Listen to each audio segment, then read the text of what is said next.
Well, good people, welcome to the Week 15 preview episode of the B&E Podcast brought to you by Premium. Thanks for taking some time out of your schedule to spend with Ed and I as we break down some of the biggest games heading into the weekend. Ed, it looks like you're happy to be off your bye week. I could tell by your jersey. Uh, I'm happy some football is back for the Commanders. Just hoping we win. Feels like a trap game for us, but we'll get into it. Yep. Start with this opening drive though, shall we? Berlin will host an NFL game for the first time next season, but the league hasn't said which two teams will play there. Basketball Hall of Famers Vince Carter and Trace McGrady are becoming minority owners of the Buffalo Bills. Tommy DeVito will start Sunday's game for the Giants when they host the Ravens. Commanders wide receiver Noah Brown is headed to IR after suffering a significant internal injury in Week 13. Odell Beckham Jr. has been released by the Dolphins that mutually agreed to part ways. Jags tight end Evan Ingram will miss the remainder of the season for torn labrum in his left shoulder. And it's been reported that former Patriots head coach Bill Belichick is headed to the college ranks to coach at the University of North Carolina. So it looks like he's going to be coaching college football after all. All right, we're going to get into a sloppy game last night. The Rams beat the Niners 12-6, all field goals. Rams scored 3 field goals in the final quarter, 9 points in that quarter. No touchdowns, as I just said, a lot of punts. Very sloppy game, even with the weather. It was raining most of the night. Cooper Kupp didn't have any receptions, but that didn't matter. The Rams still got it done, led by Kyron Williams. He was able to rush the ball, 29 carries, 108 yards. And, Rams has made more plays than the Niners did. Deebo Samuels had a crucial drop. It could have been a touchdown if he caught the ball, but he dropped the ball. Not a good season for him overall. But there has been some drama in that Niners team, specifically the defensive side of the ball. Dre Greenlaw coming back, one of the linebackers. He, as everybody remembers, tore his Achilles in the Super Bowl as he's running on the field. He's back playing for the Niners again. His replacement, Devondre Campbell, who's been playing for Dre Greenlaw.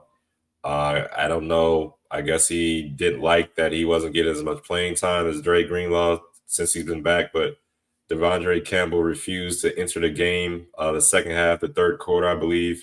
And then he was shown walking off the field in the fourth quarter, and that definitely did not sit well with a bunch of the Niners players. I mean, George Kittle called it selfish. Javarius Ward even went to say he's probably going to get cut. So that locker room, I don't think he'll be being seen in that locker room in the future. Kyle Shanahan, he didn't look too excited when he was explaining what was going on either. I mean, I wonder what was going on through his mind. I mean, they definitely could have used him out there when Dre Greenlaw was on the field, but I just don't know, man. That's definitely something I would love to hear his thoughts on that if he does release a statement or have an interview on that in the future. But, yeah, that was definitely shocking that as that played out on the field last night. Brandon, what were your thoughts on this game, though? Yeah, I'm going to start with the Devondre Campbell incident. I saw George Kittle after the game. He called it ignorant, dumb, stupid. Travis Ward, selfish was the word he used to describe it. He's been in the league since 2016. It's not like he's a young player. You know what I'm saying? Sometimes when you're young, a rookie, second-year player, you make those mistakes. It's like you're immature. We can use those words to describe him, but he's been in the league for several years now. So, yeah, I agree with those. Tre'Davious Ward and George Kittle. I never played football, college football, definitely ain't been pro, obviously. But there's a lot of people out there that would give up a lot to play in the National Football League. And for you to refuse to go on to the game when you knew that at some point Dre Greenlaw was going to be back and you was likely going to go back to the bench. He's one of the best linebackers in the league. I know he's a guy that you've talked about several times over the past couple of years when their defense was top notch. He's right there with among the best in the league. So plus it's a first class organization. You know what I'm saying? I don't know what happened. Could have been some stuff we didn't hear about. Could have been some stuff brewing over the past couple of weeks. Who knows? But what we're hearing now, he just refused to go in the game. Obviously, when Greenlaw got hurt again, and I think it was another linebacker went out. Honestly, I feel like he and Deontay Johnson, in our last game, he refused to go into the game. They shouldn't be allowed to play if it is the circumstances of just that.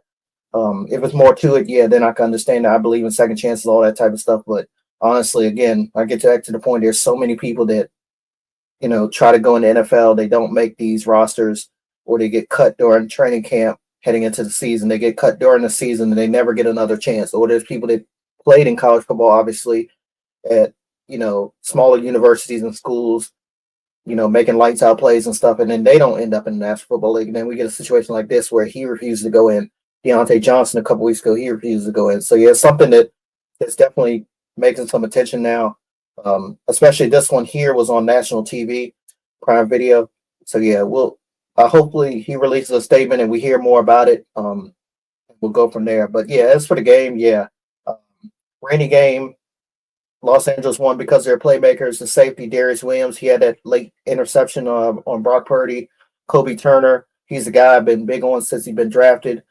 Played alongside Aaron Donald last year, and you could tell for sure he had 2 sacks. Puka Nakua, 7 receptions, 97 yards. And you mentioned off the top, Kyron Williams, 29 carries for 108 yards. And plus the kicker there for Los Angeles, all kicks in that game, as you mentioned. San Fran, they struggle to get anything going offensively. We got to give credit to the Rams defense. They've really been stepping up, especially over the past few weeks. I know they gave up a lot of yards and a lot of plays to the Bills, um, but they definitely held their own there on Thursday Night Football. They now have a better shot at winning their division. I think they're 3-1 against division foes. That's the best in their division. Seattle is leading it, but the Rams have the Jets next week on a mini bye, you can call it, and then have Seattle and Arizona to close out the season. So we'll see how it ends up there. I know I mentioned it the other day. This is one of the races we'll be watching for sure down to the wire to see who wins this division, but it's definitely a help for Los Angeles getting that win there on the road in Santa Clara. Yeah, definitely. It looks like the Niners are just going to have to try again next year. I Yeah. think their chances are done for. Definitely. All right, everyone. We got a big one in the Motor City Sunday afternoon. It's the Bills and the Detroit Lions, 4:25 Eastern on CBS. Ed, have you made your pick in this one? How do you feel about it? Yeah, I'm still on the fence with this one. Even though the Bills defense basically let the floodgates open last week against the Rams, who I forgot to mention even in our recap. They're fully healthy now. That offensive line was banged up to start the year, but they're fully healthy. And I think it was the Cardinals, so I thought would make a run. But it looks like the Rams are going to be the team, them and the Seahawks, that will make a run going into the playoffs. But back to this game, Bills Lions. I'm kind of leaning towards the Bills. I think this Lions team, they haven't faced the offense as high powered, MVP as the Bills in a long time. No, Green Bay, they beat them. They played some good teams, don't get me wrong now, but the offense they're going up against now is going to be a true test for that defense. I think they're going to miss Aiden Hutchinson a lot in this game, in particular because the running ability of Josh Allen. Now the Bills do have a bunch of injuries. I'm looking at their injury list right now. A bunch of questionable players, specifically on the defensive side of the ball. I mean, Casey Toohill, Quentin Morris. Oh, sorry, that's tight end. Dwayne Smoot, Razul Douglas. He's going to be out. Damar Hamlin. He's questionable for back injury. So they definitely got a lot of bumps and bruises in that Rams game. Traveling across the country, they're coming back across the country this way. They're in Detroit now. So I'm leaning towards the Bills in this one. Just need to see how the Lions do. I think this game will be a back and forth affair. I think it'll be high scoring. I'm not sure if Jared Goff and that offense will be able to keep up with the Bills and their offense. I could be wrong though. Hopefully the Lions do play smart football where they run the ball, control the clock and keep Josh Allen off the field. But I think once he gets on the field, once he gets moving, he's just gonna do his thing out there. I think they're gonna have the ball last, drop down the field, and win the game. A lot of people were saying this is a potential Super Bowl preview. It could be. I mean, 12-1, first in NFC North, 10-3, first in AFC East. Both of the teams are high powered on offense. I just need to see which of these defense is going to be able to make more stops. I trust Josh Allen way more than I trust Jared Goff. Not to take anything away from Jared Goff, but I just think at this point in their careers, Josh Allen's a better quarterback, even though I think the Lions have the better weapons on the offensive side of the ball, just like Josh Allen and what he's doing right now. And I think James Cook will be able to run the ball on the Lions too, but I could be wrong. But right now, I'm leaning to the Bills, but it's a heavy gust of wind can move me onto the Lions side, to be honest with you. But yeah, how about you, man? What do you think about this game? When you came off the top and said you're leaning towards the Lions, I had to listen closely because the Bills. Sorry, I had to listen closely because last week you picked the Bills, and I'm sorry, never mind. I'm way confused. Let me go back. No, I did. You did pick I the picked the Rams, but I thought the Bills would win, yes. Okay, got so I all had my right. bet. Got you. All right. But for me, though, all signs point to the Lions. Honestly, they're winners of 11 straight, plus 183 in point differential. Uh, Great offense, solid defense. I think the Lions, they got an efficient quarterback. You know, we both don't have a lot of trust in Jared Goff, but he has been very efficient. They'll try to spread things out, I think, against the Buffalo secondary. That's how the Rams were successful last week, drive in and drive out. They got ahead early to make things worse for Buffalo. Detroit has that two-headed monster you always talk about, Jameer Gibbs and David Montgomery.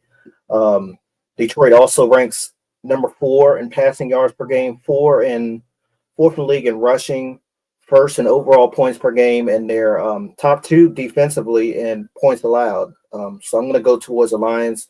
But yeah, I do expect another MVP performance from Josh Allen. I think it'll be very close. I agree with you on that. Amari Cooper, he had his best game of the season last week. Um, just under 100 yards receiving. I think he can crack 100 in this one, get into the end zone. James Cook, I think he definitely needs to be featured more than last week. He only had 6 carries. Buffalo, though, I do think they could possibly pull off the upset, but I am going to go with Detroit to win this one at home there. Yeah, and the Bills are getting Keon Coleman back too, rookie wide receiver. So Josh will have another weapon out there in his disposal. For sure. All right, everyone. Before we move forward, this episode is brought to you by Premium, a CBD and wellness company. Check out their full line of CBD infused products, which make great stocking stuffers for the upcoming holiday season. Perfect for athletes, weekend warriors, soccer moms, and even armchair quarterbacks. They have CBD infused honey, which is a personal favorite, as well as tinctures in mint and regular flavor. Most importantly, they are veteran and women owned, so come get some of this sweet temptation and taste the premium difference. Use code B&E for 15% off your order. Their website is www.premium.com. That's PREHEMIUM.com. Again, PREHEMIUM.com. Now back to our show. Battle of the Keyground State the Keystone State at the Link when the Eagles host the Steelers Sunday afternoon, 1965. That was the last time the Steelers walked out of Philadelphia with a win. You could take it whatever way you want to, partly because in the modern era, I'm not too sure, ahead of 2000, I think it was 2002 when they switched the divisions around, how often they played each other. But now AFC plays NFC every 4 years, and it's every 8 years on the road. So again, take that whatever way you want to. But number 1 in takeaways with 28, number 1 in total QBR allowed. This is the Steelers defense. Second in the league in third down conversion on that side of the ball. And plus, I think about how they've been struggling with their pass game over the past 2 to 3 games. It's definitely been something in national sports media that's been making some attention for sure to see how Jalen and AJ Brown and those guys respond. But the Steelers, they're great at taking away what you do best offensively. I mentioned it before they played both of our teams this season. The Eagles are best at running the ball, obviously. Saquon leads the league with over 1,600 yards rushing. I think Alex Highsmith, Cam Hayward, and even Patrick Queen, because he is good against the run. He just sucks against the pass. I think they might hold Saquon Barkley to his lowest rush total of the season. I know it's a stretch saying that, but even if they got to bring Minka Fitzpatrick down there in the box, load eight, 9 people down there, That way they can, shut down the run and see what Jalen Hurts and AJ Brown and those guys can get going through the pass game. But with all that, I'm still going to go with Philly. Their defense is much improved. We know George Pickens, I think it came down today, he will not play in this one. Even with him in there, they're 29th in red zone offense. The Steelers are. They don't score very many touchdowns, which will favor Philadelphia, of course. Um, Obviously, not a lot of points scored. That's why they love their kicker there in Pittsburgh because he's always out there. You ask any Steelers fan, they're very high on their kicker right now. But yeah, I think Jalen Hurts, he's taking some ownership for the offensive issues there in the city of brotherly love. I expect a big game from him. I'm going to go with the Eagles by 6. How do you feel about this one? Yeah, I'm agreeing with you. Both teams that beat the Commanders, so I hope the game kind of ends at a tie because I'm kind of sick of both teams, especially the way we lost to the Steelers. But if I had to pick a team, I'm leaning towards the Eagles too. I'm not too sure if the Steelers will be able to stop Saquon, Jalen, that rushing attack. You mentioned Cam Hayward; he's going to have a big game in the middle, just muddying things up, dirtying things up. I will say this: if the game is close, it comes down to the line, it comes down to decisions. I trust Mike Tomlin a little bit more than I trust Nick Sirianni. So I could see if it's a close game, a bonehead choices made by Sirianni that gives the Steelers a victory. But if I'm looking at just in totality, give me the Eagles too. I do think that the Steelers will have some impact on the rushing game. But like you mentioned, AJ Brown, Devontae Smith, and even Dallas Goedert, I think those guys will be a worthy test for the Steelers' secondary and the defense overall. But I think Jalen Hurts, AJ Brown, Devontae Smith, Dallas Goedert, excuse me, can make plays, more plays than the Steelers' offense will be able to make. Now there is Russell Wilson factor. He's undefeated against the Eagles. I believe he's 5-0 in his career against them. The last time he's played against them was I think 2020 though. So take that as he may. But he's pretty good against the Eagles. But like you said, with George Pickens being out, I'm not too sure how the offense is going to look. They did play without George Pickens last week, and they've had more time this week to have a game plan for George Pickens be out. So I do think they'll be prepared just to not have him out there. But like you said, that Eagles defense this year seems to be improved. Even though I still think their secondary is a little overrated. I'm hoping someone exposes them. That's just me, my Washington homerism coming out. Excuse me. But I do think that defense will be able to contain Russell Wilson. Now, hopefully, the Steelers give a heavy dosage of Najee Harris and Jalen Warren, the two running backs, even Cordell Patterson. Hopefully they can run the ball, tire that defense out, and then maybe do some things in the play action game. Russell Wilson maybe scramble, have a flashback game. I'm hopefully we'll see one of his moon balls, as everybody loves to call it, and they do some things out there and get a win for the first time since basically civil rights era in Yeah. Philly. So I'm kind of rooting for the Steelers just because I want the Eagles to lose, but Steelers beat us too. So I really do hope this game kind of ends in a tie somewhere. But yeah, I think the Eagles will probably win this one too, in my opinion. Speaking of Commanders, let's talk about this Commanders Saints game, shall we? Games like this, in my opinion, I said this is a trap game early in the opening drive. We beat the Titans. That's another game I felt like a trap game, but I was very the way that game went out, I was kind of nervous, even though we went up early. It's just the way that game flowed and played, I was just really nervous. We're coming off a bye now. Hopefully, everybody's recharged, and energized, and we just go out there and hand it to the Saints. They're going to be without Derek Carr. Jake Hayner is going to be the quarterback. There's some pictures of him out there right now. His like promo photos. So if we lose to him, that those photos are going to be even more viral. So we cannot lose to the Saints. Homecoming, both sides of the ball, or for both teams. Chase Young plays for the Saints now, so I'm sure this is going to be a kind of emotional game for him. I think he'll be very charged up to try to beat the team. Hopefully, we don't hear his name. If we do, we hear it in a negative way, like him doing an offsides or encroachment or something like that. And then the cornerback whose name escapes me at the moment, who got traded from the Saints to us. I'm tripping. Why can't I remember Marshawn his name? Lattimore. Thank you. Thank you very much. Marshawn Lattimore is coming back. I think he's playing this week. I don't see him on the injury report. He So is. I need to see how he's looking because my cousin Jason, who was on earlier last week, I believe, he's very has good trust in Marshawn Lattimore. He thinks that'll be a game changer in our defense. I've kind of agreed with him, so I want to see how the defense looks now that we have a shutdown corner. No offense with the quotation marks. I just need to see him in action. He's coming off a hamstring injury, so hopefully he's not rusty. But hopefully, whatever side of the field's it on, if they do throw the balls, it's either incompletion, interception, or a pass deflection. I don't want to see Marshawn Lattimore getting torched or any him getting burnt or any giving up any plays by him. Just leave that all to Benjamin St. Juice. I'm sure he'll do it one way or another. My goodness, good luck to you, sir. But Commanders, let's run the ball, get that play action going. Jaden Daniels, I want to see some bootlegs from you, sir. Terry McLaurin, do your thing out there.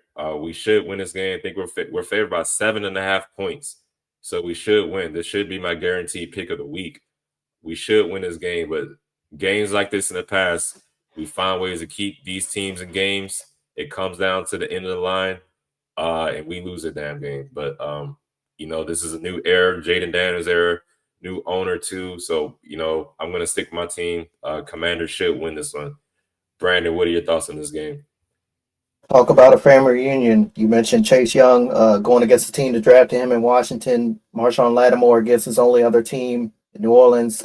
Question is for me, which defender will make the play to help their team win? I got to go with Lattimore just because his team is a little bit better.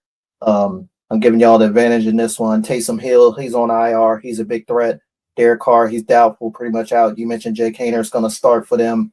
I think their only shot is to feed Alvin Kamara. He's just shy of 1,000 yards, about 60 he needs to get there. So he'll probably get that.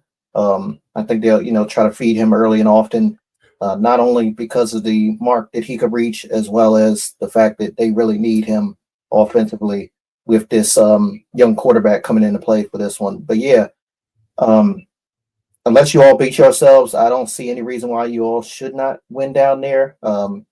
Gonna have to have that offensive line be aware of the silent count because that dome gets really loud. That's one of the loudest places to play down there in New Orleans. No stupid penalties, and I think the Commanders can come out on top for sure. Okay. All right, let's look at the other games on the schedule for this weekend. Chiefs and the Browns, Bengals and Titans, Ravens at Giants, Dallas at Carolina, New York Jets at Jaguars, Dolphins, and Texans. Late game windows include Patriots at Cardinals, Bucks at Chargers, Green Bay at Seattle on Sunday night, and Monday Night Football doubleheader, Bears at Vikings and Falcons at Raiders. Couple of games I'm looking forward to in the late window, Bucks and the Chargers. This might be a low-key game of the week, honestly. The Bucks are making some noise right now. The Chargers are doing pretty good out there in the AFC West as well. Looking forward to watching that one, or at least seeing highlights of it, because I think the national televised game is probably Detroit and Buffalo, along with Pittsburgh and Philly on both networks there. But Jets and Jaguars, anyone needing a Sunday afternoon nap, I think if you have this one in your market, you could take a nap for sure. Not expecting much out of this one. Bengals and Titans. It's a reunion for the Titans head coach, Brian Callahan. He's facing his former team in Cincinnati. Neither of these teams are making noise, so we'll see how this one goes. Besides the Bengals win last week against Dallas. Chiefs and Browns. I think the Browns defense might give KC some fits. Cleveland has a decent defense, definitely a pass rush for sure. We'll see how this one goes. And then Ravens and Giants. 3 words. Don't slip, Baltimore. Which games are you looking forward to? Definitely, like you said, Bucks Chargers. I think that's pretty much a playoff game. Both of these teams need to continue to win in order to keep their playoff hopes alive. Green Bay, Seattle. That's another game I'm looking at for sure. Why the hell we got Bears, Vikings, the Falcons rating as a Monday night doubleheader? Come on, man. Put these on Sunday. And then you said, yeah, Jets at Jaguars. Put the game on. You definitely going to take a nap. That game will probably put you to sleep. You definitely right about that one. But yeah, Ravens, Giants. That's the game looking at for. I forgot to mention throughout the show, fantasy football players. This is playoff week. I'm in a couple of leagues where I have the playoffs right now.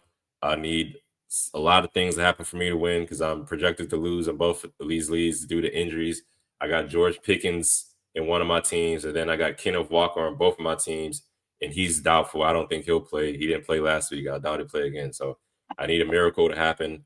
But back to these games, yeah, Green Bay, Seattle for sure.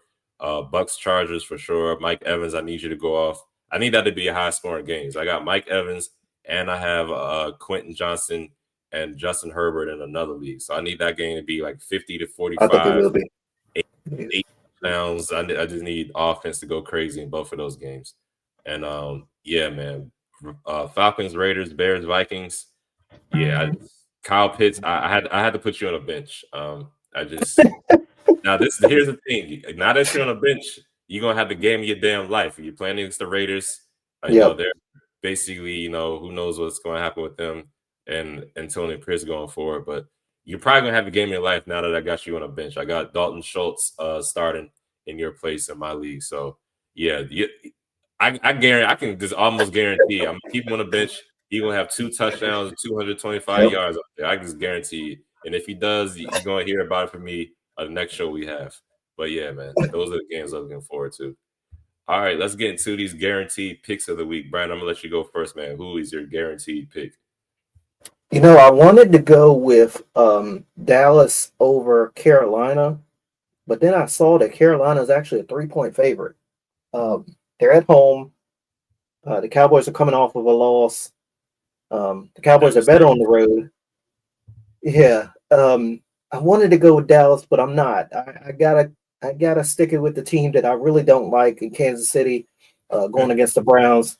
I mentioned the Browns defense may give Kansas City some fits, but yeah, but I mean, there's a defense on that field that's even better than Cleveland's defense, and that's Kansas City.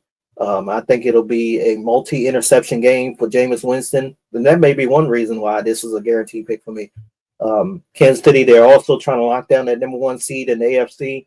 They got, I think, a game and a half lead over Buffalo, or maybe a one-game lead because Buffalo beat them. Give me the road team in this one. I'm guaranteeing the Chiefs over the Browns. What about you? I was gonna pick them too, but every time I pick against the Browns, they make me look like a clown. So I'm gonna leave that one alone. I'm going with the Ravens over the Giants. Tommy DeVito is playing for the Giants. Y'all should be able to beat them easily and handedly. So give me the Ravens over the Giants. Now I am playing my fantasy league. I'm playing against the Ravens defense, so I hope the Giants somehow put up 21. But just whatever you do, Giants, don't let the Ravens score a touchdown on defense. I'm sure you will. I'm sure a fumble's going to happen. Tommy DeVito's going to throw a pick six. I'm sure that'll happen. But please put up like 21 points at least for me. The Ravens, y'all put up like 42. That'd be great. But give me the Ravens over the Giants is my guaranteed pick of the week.